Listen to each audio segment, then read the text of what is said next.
ഇന്ന് രാവിലെ എണീറ്റപ്പോൾ തന്നെ ഭയങ്കരമായ ഒരു ഓട്ടപ്പാച്ചലായിരുന്നു കേട്ടോ. ഓട്ടപ്പാച്ചലിൻ്റെ ഇടയിലും ഞാൻ വീഡിയോ എടുക്കാൻ വേണ്ടി മറന്നിട്ടില്ലേ. ഇന്ന് രാവിലെ എണീറ്റപ്പോഴാണെന്നുണ്ടെങ്കിൽ കുറച്ചധികം നേരം വൈകി പോയിട്ടുണ്ടായിരുന്നു കേട്ടോ. ഒരു 8:50 ആയിട്ടുണ്ടായിരുന്നു. എന്ത് ചെയ്യാനാ, ഭയങ്കര മഴയല്ലേ, തണുപ്പൊക്കെ കൊണ്ട് അങ്ങനെ കിടന്ന് ഉറങ്ങിപ്പോയിട്ടോ. അലാറം ഒരു 100 വട്ടം അടിച്ചിട്ടുണ്ടാവും. ഞാൻ എണീറ്റിട്ട് വീണ്ടും വീണ്ടും ഓഫ് ചെയ്തിട്ട് കിടന്നിട്ടോ. ഒരു 5 മിനിറ്റ് കഴിഞ്ഞ് എണീക്കാന്ന് പറഞ്ഞാൽ അങ്ങനെ കിടന്നു. പിന്നെ 8:50 ആയപ്പോഴാട്ടോ എണീറ്റ് വരുന്നത്. ഇന്നലെ ബീഫ് കറി ആയതുകൊണ്ട് തന്നെ ഇക്കാക്കേൻ്റെ അടുത്ത് ഇന്നലെ പറഞ്ഞിട്ടുണ്ടായിരുന്നു എനിക്ക് ഇന്ന് രാവിലെ അരിപ്പത്തിന് മതിയെന്ന്. അങ്ങനെ ഇത് അരിപ്പത്തിരിയൊക്കെ ഉണ്ടാക്കുന്നുണ്ടേ. അരിപ്പത്തിരി ഉണ്ടാക്കിയില്ലെങ്കിൽ ഇന്ന് എനിക്ക് അടി കിട്ടിയാലേ. ഇക്കാക്ക വന്നപ്പോൾ ഇക്കാക്കനെ കൊണ്ട് ക്ലാസ്സൊക്കെ ഇടിപ്പിക്കുന്നുണ്ടല്ലോ, വെറുതെ അങ്ങനെ നിൽക്കണ്ടല്ലോ. അങ്ങനെ ഇക്കാക്കനെ പറഞ്ഞതിന് ശേഷം ഞാൻ വീണ്ടും എൻ്റെ പണികളിലോട്ട് അങ്ങോട്ട് ഏർപ്പെട്ടിട്ടുണ്ട്.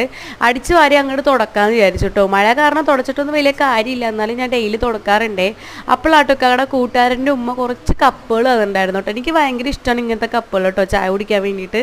പിന്നെ ഞാൻ അലക്കാനുള്ള ഏർപ്പാടിലോട്ട് അലക്കാനുള്ള പണിയിലോട്ട് അങ്ങോട്ട് കടന്നു. കുറച്ച് ദിവസമായിട്ട് മഴ ആയതുകൊണ്ട് തന്നെ അലക്കലും പിടിക്കലൊന്നും ആയിട്ടുണ്ടായിരുന്നില്ല കേട്ടോ. എന്തായാലും ഒന്ന് അലക്കാമെന്ന് വിചാരിച്ചു. ഇക്കാരുടെ ഡ്രസ്സെല്ലാം എടുത്തിട്ട് ഞാനിത് ആ റൂമൊക്കെ ഒന്ന് ഒതുക്കുന്നുണ്ടേ. ഇക്കാക്ക പോയി കഴിഞ്ഞാൽ റൂം ഒരു യുദ്ധക്കളമായിരിക്കും കേട്ടോ. ഇക്കാക്ക മാറ്റിയ ഡ്രസ്സൊക്കെ ഒരു ടേബിളിലോട്ടല്ല ഒരു ഇതിലോട്ട് അങ്ങനെ തൂക്കുന്നുണ്ട്. അപ്പോൾ ഇക്കാക്ക വരുമ്പോൾ എളുപ്പമായിരിക്കുമല്ലോ എടുക്കാൻ വേണ്ടിയിട്ട്. അപ്പോൾ അത്രയേ ഉള്ളൂ ഇന്നത്തെ വീഡിയോ വിശേഷങ്ങൾ. ഈ വീഡിയോ ഇഷ്ടപ്പെട്ടെങ്കിൽ ലൈക്ക്